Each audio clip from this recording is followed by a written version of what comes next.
Tidang ada kes baharu jangkitan COVID-19 disahkan hari ini, menjadikan jumlah keseluruhan kekal 141 orang. Yang berhormat Datuk Seri Setia Dr. Awang Haji Muhammad Isham bin Haji Jaafar, Menteri Kesihatan mengumumkan perkara tersebut pada sidang media situasi terkini jangkitan COVID-19 petang tadi. Kementerian Kesihatan ingin memaklumkan kepada orang ramai bahawa pada hari ini Selasa 25 Ramadan 1441 Hijrah bersamaan dengan 19 Mei 2020 Masehi. Alhamdulillah, dengan izin Allah Subhanahu Wa Taala jua tidak ada kes baru jangkitan COVID-19 disahkan di negara ini. Ini bermakna jumlah keseluruhan kes COVID-19 di negara ini kekal seramai 141 orang. Sementara itu, tidak ada kes telah disahkan sembuh dari COVID-19 pada hari ini, menjadikan jumlah keseluruhan yang telah sembuh kekal seramai 136 orang. Oleh yang demikian, jumlah kes aktif yang masih dirawat di Pusat Pengasihan Kebangsaan pada masa ini kekal seramai 4 kes. Dari jumlah tersebut, 2 kes masih dalam keadaan kritikal, walau bagaimanapun hanya seorang saja yang masih memerlukan bantuan mesin tambahan hadlang mesin ataupun ECMO dengan mesin pernafasan, manakala seorang lagi kini hanya memerlukan bantuan mesin pernafasan sahaja. Selebihnya adalah dalam keadaan yang baik. Pada ketika ini, seramai 97 orang sedang menjalani kuarantin menurut Akta Penyakit Berjangkit Penggal 204, manakala jumlah keseluruhan mereka yang telah menamatkan tempoh kuarantin ialah seramai 2,582 orang. Dalam tempoh 24 jam yang lalu, sebanyak 222 sampel telah diuji bagi virus SARS-CoV-2 yang membawa jumlah keseluruhan ujian makmal dijalankan sejak Januari 2020 kepada 17,636 ujian. Seterusnya, berikutan makluman mengenai Bru Health App semasa sidang media baru-baru ini. Alhamdulillah, setakat ini sejumlah 156,961 orang ramai telah mendaftar sebagai pengguna aplikasi tersebut. Di samping itu juga sejumlah 2,313 syarikat dan premis telah mendaftar kepada aplikasi tersebut. Dengan ini, orang ramai yang belum mendaftar adalah disyorkan untuk memuat turun dan mendaftar ke aplikasi Bru Health tersebut. Kerjasama orang ramai dalam penggunaan aplikasi Bru Health serta mengimbas QR Code di tempat keluar masuk premis dan sedikit sebanyak memastikan keselamatan orang ramai termasuk penjual dan pelanggan terjamin serta akan memudahkan Kementerian Kesihatan untuk membuat kontak tracing sekiranya ada penularan jangkitan berlaku. Sama-samalah kita ni saling ingat mengingati. Pendekatan negara dalam menangani pandemik COVID-19 antara yang dikongsikan semasa sesi virtual Perhimpunan Kesihatan Sedunia kali ke-73. Perinciannya selepas ini.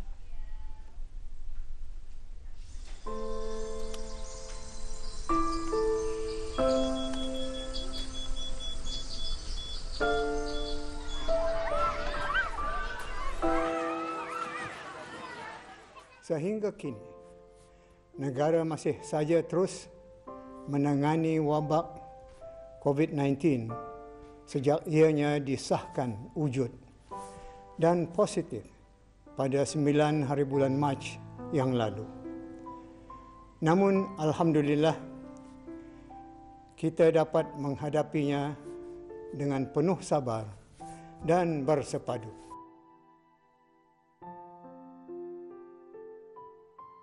Sebagai sebuah komuniti, orang-orang Brunei telah menunjukkan sikap pemedulian yang terpuji.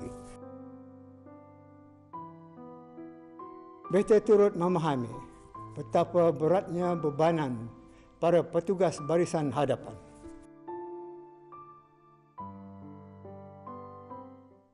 Ya Allah, hanya Engkau jua tempat kami berlindung, maka lindungilah kami dari bahaya COVID-19, dari serangan dan jangkitannya.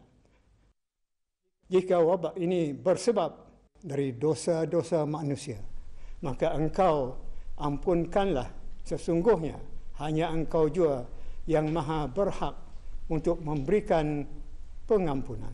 Amin ya Rabbal Alamin.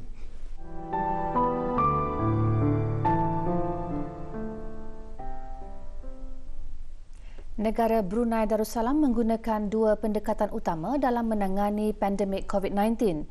Kedua-dua pendekatan tersebut iaitu kepentingan meningkatkan pemantauan dan ujian serta mewujudkan strategi penglibatan masyarakat yang efektif telah membolehkan negara mengawal wabak COVID-19 tanpa perlu melaksanakan lockdown berskala besar.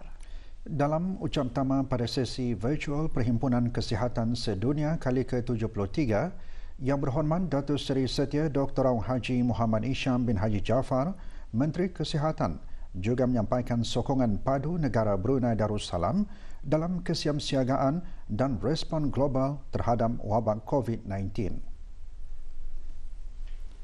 Perhimpunan disertai oleh Menteri-Menteri Kesihatan dan wakil-wakil daripada 194 negara-negara ahli Pertubuhan Kesihatan Sedunia (WHO) dan dipengerusikan oleh Puan Terutama Keva Bain dari Bahamas selaku Presiden bagi Perhimpunan Kesihatan. Yang antara lain bertujuan memastikan kesinambungan tadbir urus kesihatan global di bawah WHO, iaitu dengan pelantikan ahli-ahli lembaga eksekutif baharu.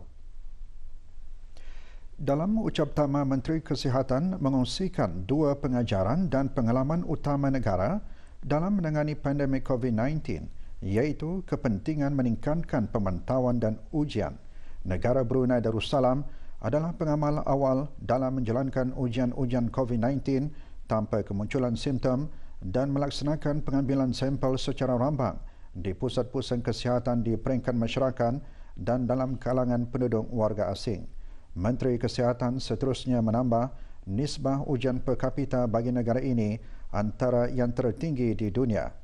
Mewujudkan strategi penglibatan masyarakat yang efektif, Menteri Kesihatan mengongsikan beberapa strategi mengenainya seperti mengendalikan sidang-sidang media setiap hari, talian hotline khas bagi pertanyaan awam mengenai COVID-19 dan menubuhkan aplikasi mudah alih pemeriksaan diri yang diintegrasi dengan keupayaan kecerdasan buatan yakni AI dan analitis data.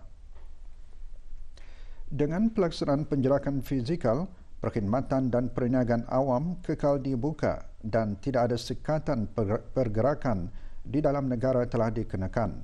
Menteri Kesihatan juga berkata, gabungan pendekatan tersebut dapat dijadikan sebagai langkah kehadapan bagi bulan-bulan mendatang serta pelaksanaan pendekatan de-escalation atau pengurangan secara berfasa, memanfaatkan teknologi untuk pengesanan kontak dan kerjasama berterusan dengan WHO dan masyarakat kesihatan global.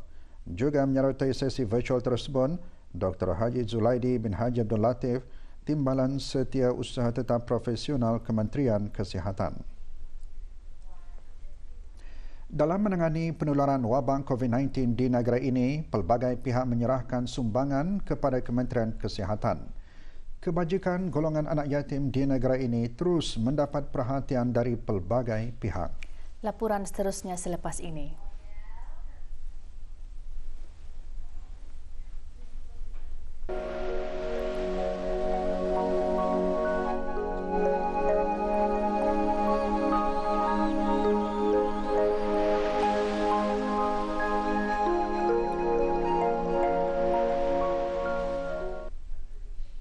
Kementerian Kesihatan menerima sumbangan daripada para penderma bagi menangani wabak COVID-19 di negara ini.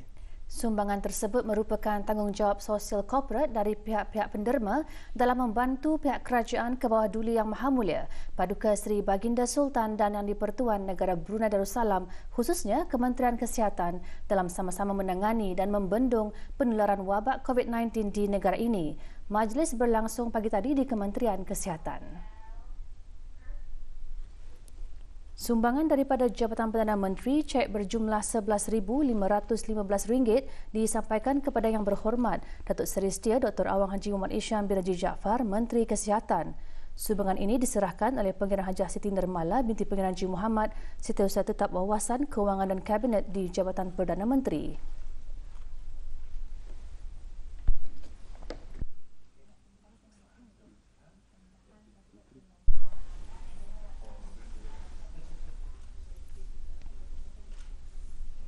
Sementara itu, Pusat Pembangunan Belia, Kementerian Kebudayaan Belia dan Sukan, Sparks Co Senaran Berhad dan A1 Garment and Embroidery Senaran Berhad masing-masing menyumbangkan scraps. Sumbangan berkenaan diterima oleh Menteri Kesihatan yang diserahkan oleh Dayang Fauziah binti Haji Mat Saleh, Penolong Pengarah Pusat Pembangunan Belia, Pusat Pembangunan Belia, Kementerian Kebudayaan Belia dan Sukan. Yang Amat Mulia Pengiran Anak Khairul Khalil bin Pengiran Syed Haji Jafari dari Sparks Co Senaran Berhad dan Lau Chai Singh, Pengarah Pengurusan A1 Garment and Embroidery Senaran Berhad.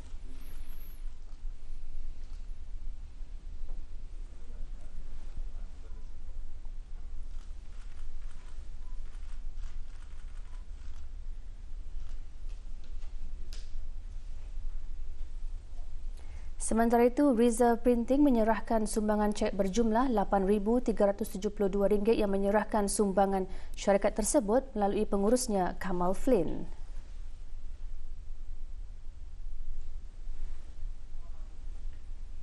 PTD Teknologi Senaran Berhad menyumbang 70 kotak air mineral dan biskut yang disampaikan oleh Muhammad Haziq Rasiman, pengarah syarikat berkenaan.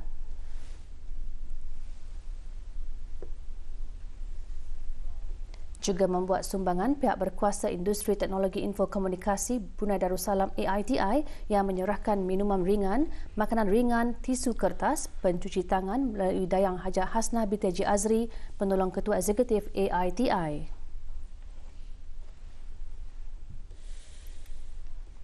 Sementara itu, Christian Fellowship Centre in Brunei CFCB menyumbang RM6,000 melalui Ho Tian Chai, wakil bagi para penderma.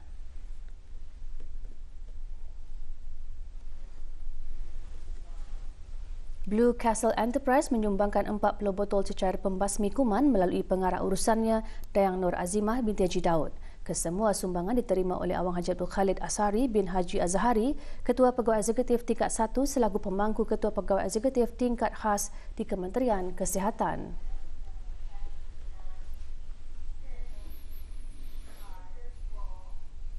Nasib golongan anak yatim di negara ini terus mendapat perhatian dari pelbagai pihak, lebih-lebih lagi di bulan Ramadan yang mubarak ini. Pagi tadi, Kementerian Kewangan dan Ekonomi serta jabatan-jabatan di bawah dalamnya menyampaikan derma kepada anak-anak yatim di Dewan Teater Bangunan Kementerian Kewangan dan Ekonomi Commonwealth Drive, Jalan Kebangsaan. Penyampaian disempurnakan oleh Yang Berhormat Datuk Seri Setia Dr. Awang Haji Amin Liu bin Abdullah, Menteri di Jabatan Perdana Menteri dan Menteri Kewangan dan Ekonomi kedua. Juga hadir Dayang Suraya binti Haji Jaidin, Setiausaha Tetap Prestasi dan Korporat di kementerian tersebut. Tahun ini, Majlis Penyampaian Derma dikendalikan oleh Bahagian Pembangunan Sumber Manusia dan Hal Ehwal Korporat.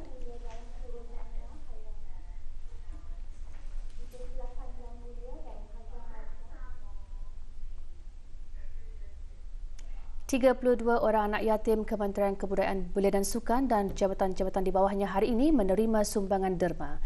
Memandangkan situasi pandemik COVID-19 ketika ini dan sebagai langkah berjaga-jaga dalam melindungi kebajikan pihak yang terlibat, tahun ini pengagihan derma dilaksanakan dengan cara berbeza, iaitu berkonsepkan mengunjungi rumah-rumah kediaman anak-anak yatim. Penyampaian derma disempurnakan oleh Yang Berhormat Major Jeneral Bersara Datuk Paduka Seri Haji Amduddin Ehsan bin Pin Orangkaya Saiful Muluk, Datuk Seri Paduka Haji Abidin, Menteri Kebudayaan Belia dan Sukan. Juga menyampaikan sumbangan Pengiran Muhammad Amir Rizal bin Pengiran Haji Mahmud, Setiausaha Tetap Pentadbiran Kewangan dan Estet, Kementerian Kebudayaan Belia dan Sukan. Pengiran Haji Hasnan bin Pengiran Haji Ali Hassan, Setiausaha Tetap Kementerian Kebudayaan Belia dan Sukan, dan Kenal Bersara Pengiran Haji Maidin bin Pengiran Haji Said, Timbalan Setiausaha Tetap Kebeliaan dan Kesukanan di rumah-rumah kediaman anak-anak yatim. Kemunculan wabak COVID-19 memerlukan perpaduan penduduk sejagan untuk menghadapi cabaran dan mewujudkan sistem yang membolehkan masyarakat antarabangsa meningkatkan pertahanan terhadap cabaran-cabaran seumpamanya. Tuan Yang Terutama Mehmet Sun Agun, Duta Besar Istimewa dan Mutlak Republik Turki ke negara Brunei Darussalam berkata, pendekatan yang sama juga amat diperlukan untuk mengatasi pelbagai masalah, antaranya pencemaran alam sekitar, perubahan iklim, kemiskinan, kebuluran dan penghijrahan. Menurut Tuan Yang Terutama, isu-isu tersebut cukup kompleks dan setentunya tidak ada negara yang boleh mengatasinya sendiri.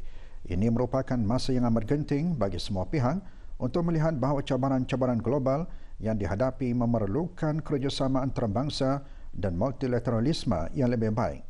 Justru Tuan Yang Terutama menyatakan hanya pertubuhan antarabangsa dan penyelesaian berbilang hala yang kreatif boleh membantu mewujudkan kaedah yang diperlukan untuk menyelamatkan bumi. Bagi memudahkan golongan mu'alaf yang tinggal di rumah-rumah panjang di daerah lain untuk mengerjakan ibadah semasa bulan Ramadan ini, kemarin berlangsung penyerahan buku panduan tarawih dan witir dan peletakan penandaan arah kiblat. Penyerahan dilaksanakan dengan kerjasama Pusat Dakwah Islamia dan Jabatan Ukur dan disempurnakan oleh Abdul Aziz bin Haji Abdul Kahar, pemangku pengarah Pusat Dakwah Islamia. 5 buah rumah panjang di daerah berkenaan menerima sumbangan yang akan memudahkan lagi para mu'alaf dalam menunaikan sembahyang sunat tarawih dan witir. Saya sangat gembira di atas bes kita akan membuat kiblat seperti ini, di luar pun ada, di bilik pun ada. Pada 10 malam terakhir bulan Ramadan, umat Islam dianjurkan untuk meningkatkan amal ibadat dengan menghidupkan malam-malam Ramadan. Membanyakkan membaca Al-Quran, sembahyang sunat tarawih, solat witir, solat tahajud, berselawat, beristighfar dan bersedekah antara amalan yang sering dilakukan pada bulan yang penuh dengan keampunan ini. Sembahyang sunat tarawih berjemaah diadakan di rumah-rumah persendirian bagi mengelak penularan wabak COVID-19. Pada bulan Ramadan, Allah mengurniakan kepada umat Nabi Muhammad SAW satu malam yang lebih baik daripada 1000 bulan disebut sebagai Lailatul Qadar. Pencarian Lailatul Qadar pada malam 10 terakhir Ramadan masih belum berakhir dan umat Islam digalakkan supaya terus mempertingkatkan amalan-amalan ibadat kepada Allah Subhanahu Wa Taala.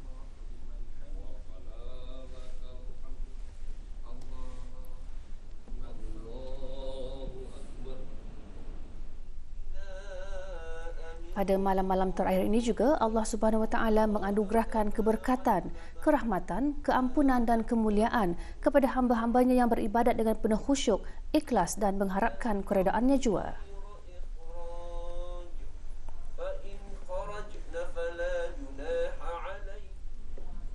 Umat Islam di negara ini juga memperbanyakkan amalan bersedekah pada bulan yang mubarak ini. Dengan bersedekah, ia dapat melatih jiwa seseorang untuk lebih balas kasihan, jauh dari bersifat kepentingan diri sendiri, serta salah satu cara membelanjakan harta ke jalan Allah.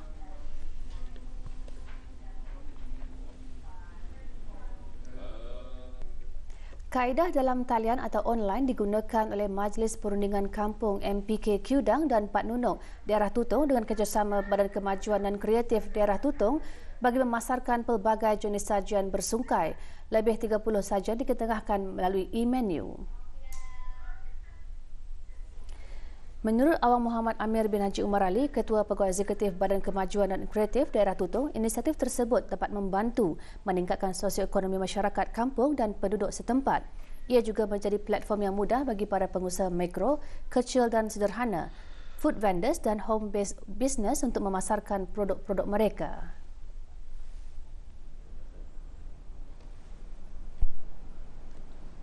Orang ramai bolehlah mengisi beberapa borang yang telah pun disediakan dan juga memilih kaedah pembayaran sama ada pembayaran melalui tunai dan juga transport online secara online banking.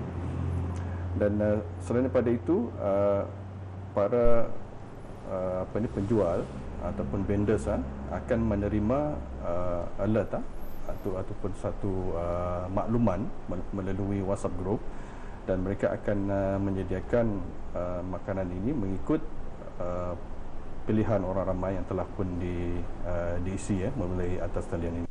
Dua kaedah diperkenalkan bagi membolehkan orang ramai untuk memilih sajian yang disediakan iaitu melalui laman sesawang www.jotform/tutong/mb atau tutong.klik Inisiatif tersebut secara tidak langsung menyediakan peluang-peluang perniagaan dan pekerjaan tambahan khususnya kepada para belia dalam teknologi e-dagang dan juga perkhidmatan penghantaran.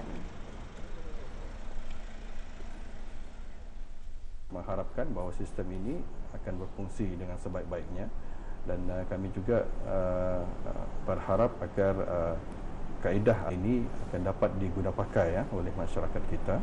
Kerana ia adalah merupakan salah satu daripada cara pendekatan yang telah pun diseru oleh pihak kerajaan pada masa ini.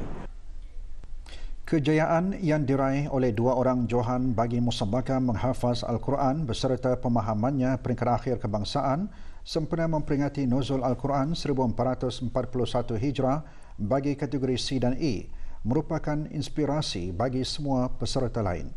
Persiapan masing-masing perlu dibuat bagi memberikan persembahan yang berkualiti semasa pertandingan berlangsung.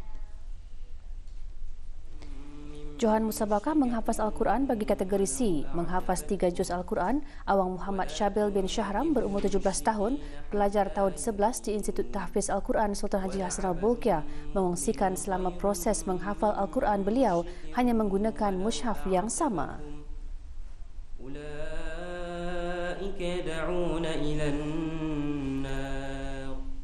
Bagi seseorang yang baru memulakan menghafal Al-Quran, hendaklah niat seseorang itu kerana Allah Subhanahu Wa Taala dan ikhlas untuk menghafalnya. Kerana jika kita menghafal Al-Quran kerana niat yang salah, memang payah untuk kita ni menghafal Al-Quran. Selain daripada itu, kita mesti meminta restu daripada kedua ibu bapa. Bagi kategori E pula dimenangi oleh Awang Aziz bin Nur Nasran berumur 16 tahun menghafaz 30 juz Al-Quran beserta pemahamannya. Bersekolah di Institut Tahfiz Al-Quran Sultan Haji Hassanal Bolkiah dalam tahun 11, Awang Aziz telah menyertai pertandingan tersebut sejak 11 tahun yang lalu dan telah memenangi kesemua kategori. مساجد الله من آمن بالله واليوم الآخر وأقام الصلاة. Bagi saya, cara menghafaz tahu mudah ialah dengan bagi-bagikan setiap muka surat itu menjadi 2 bahagian atau 3 bahagian. Menghafal sikit-sikit dahulu, kemudian baru hafal semuanya. Bagi saya juga dengan mengetahui arti apa yang dihafal itu lebih baik supaya ketika membaca balik semula macam dapat ikut tahu jalan ceritanya macam mana. Kalau untuk mengekalkan hafazan Al-Quran, yang perlu hanya cuma mengulang kaji dengan konsisten setiap hari. Sejumlah bungkusan barangan tegahan ditemui semasa operasi sepadu COVID-19 yang dijalankan bersama oleh keanggotaan Pasukan Simpanan Polisi Company, Jabatan Gerakan Pasukan Polis di Raja Brunei dan anggota Angkatan Bersenjata di Raja Brunei di Kampung Junjungan Limau Manis. Sejumlah bungkusan barangan tegahan telah dirampas oleh keanggotaan Pasukan Simpanan Polis C Company, Jabatan Gerakan Pasukan Polis di Raja Brunei, ketika mana rondaan yang dijalankan bersama anggota Angkatan Bersenjata di Raja Brunei melalui operasi sepadu COVID-19 di Simpang 2302, Kampung Junjungan Limau Manis. Hasil daripada operasi yang dijalankan telah berhasil menemukan sebuah kenderaan yang mencurigakan ditinggalkan tanpa pemandu beserta 9 bungkusan yang dipercayai berisi beberapa kotak kopi jenama Brazilian Pronto 3-in-1 yang tersenarai bagi penarikan balik produk makanan yang dicemari bahan terkawal di bawah peraturan kesihatan awam kurungan makanan penggal 182. Semasa menjalankan pemeriksaan ke atas kenderaan tersebut, telah menemukan 2 bungkusan yang tersimpan di dalam kereta dan selebihnya berselerak di kawasan kebun yang cuba diseluduk masuk daripada jalan tikus. Barang-barang tegahan kemudiannya dibawa ke Balai Polis Limau Manis dan peralihan siasatan akan diserahkan ke Jabatan Custom dan Excise di Raja. PPDB melalui Pasukan Simpanan Polis Sing Company akan sentiasa menjalankan operasi dan rondaan di kawasan-kawasan sempadan negara ini dalam usaha menangani jenayah-jenayah rentas sempadan. Kementerian Pendidikan dalam siaran medianya membukakan permohonan bagi skim Beasiswa Pendidikan Teknikal dan Vokasional BPTV bagi sesi akademik 2020-2021 khusus bagi pelajar pelepasan sekolah di peringkat O untuk mengikuti pengajian di institusi pengajian tinggi swasta dalam negeri. Para penuntut lepasan sekolah di peringkat O yang memenuhi syarat-syarat yang ditetapkan boleh mendapatkan beasiswa skim BPTV. Borang permohonan skim BPTV yakni BPTV-A boleh dibuat turun dari laman sesawang rasmi Kementerian Pendidikan di www.moi.gov.bn. Borang-borang yang telah lengkap diisi beserta dokumen-dokumen yang diperlukan hendaklah dihantar ke bahagian beasiswa Kementerian Pendidikan. Untuk maklumat lanjut, hubungi bahagian beasiswa Blok C tingkat 5 Kementerian Pendidikan atau hubungi talian 23800019 atau email scholarship@moi.gov.bn.